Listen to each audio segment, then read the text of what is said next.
Hi everybody, I would like to go over the first problem of my Calculus AB test prep for the test in May. So let's just look at this first question of, hold on, let me get this. This is a function, as we see here. I don't know if you can see it very well. Function as we see here, y equals f of x. And the question is, the function f, whose graph consists of two line segments, is shown above. Which of the following are true for f for function on the open interval a, b? As we see here, which of the following are true for f on the open interval of a, b, we have the choices of these three contentions, and we have to prove which ones are true. So the first one is the domain of the derivative of x of f is the open interval a, b. 2. F is continuous on the open interval a, b. And 3. The derivative of f is positive on the open interval a, c. Okay. So then we have these choices. A, 1 only. B, 2 only.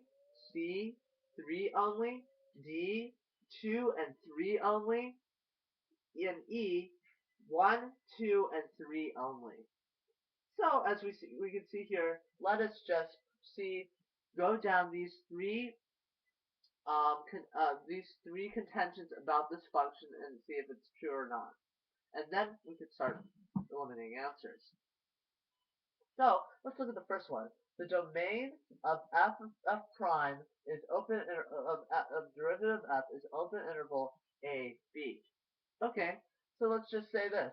This is negative. First of all, let's just find the domain.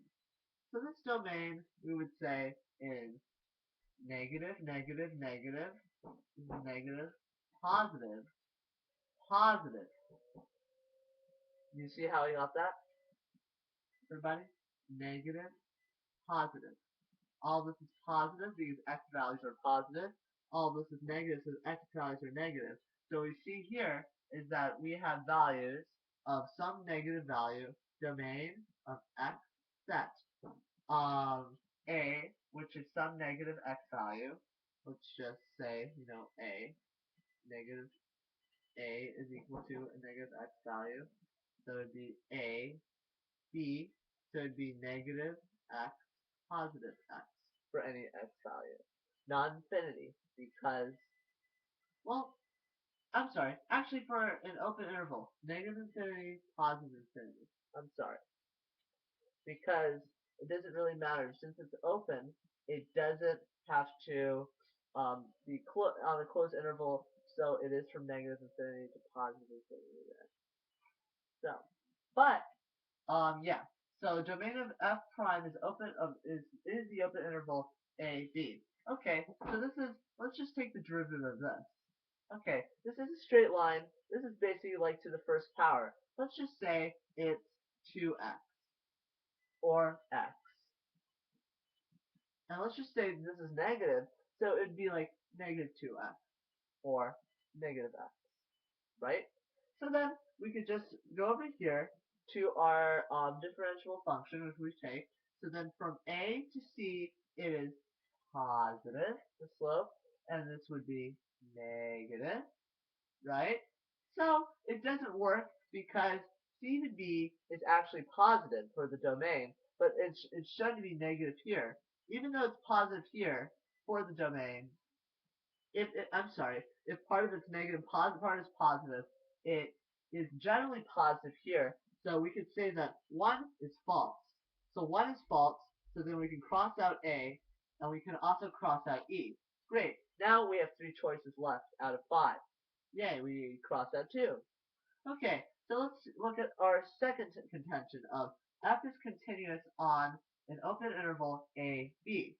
Well, let's see if there are any holes. An open interval from a to b does work because um it does touch a and does touch b, so it can be an open interval within itself.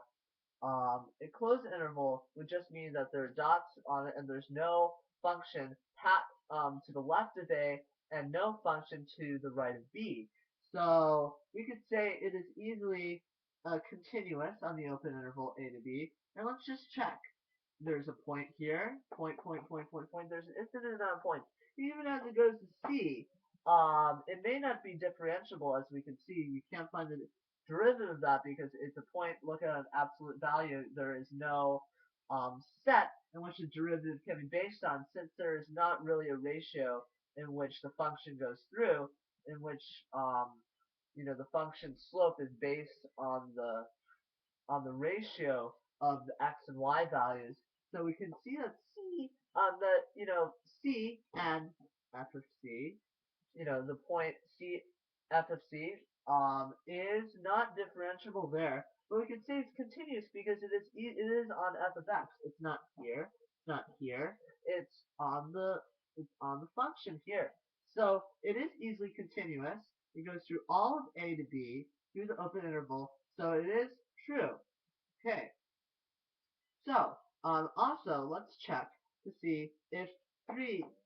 So then we can cross out C as an answer. Now we have 2 more choices. And okay. And then for 3 we have f. Derivative of f is positive on an open interval a to c. Okay. So the derivative of f, what we save here, is easily positive because it's increasing. It's going up and up because we find the derivative of this. Basically, you can just use the power rule. 2x, 1 times, 2x. And also what we see here, it's all going up. It's not having a rate of change down. So 3 is true. So then we could say that 2 and 3 are true. We can cross out this, and D is our final answer. Thanks for watching. Sorry it's a bit long. It's my first one. I need to have a better word economy, but D of 2 and 3 are true. Thanks for watching. Bye-bye.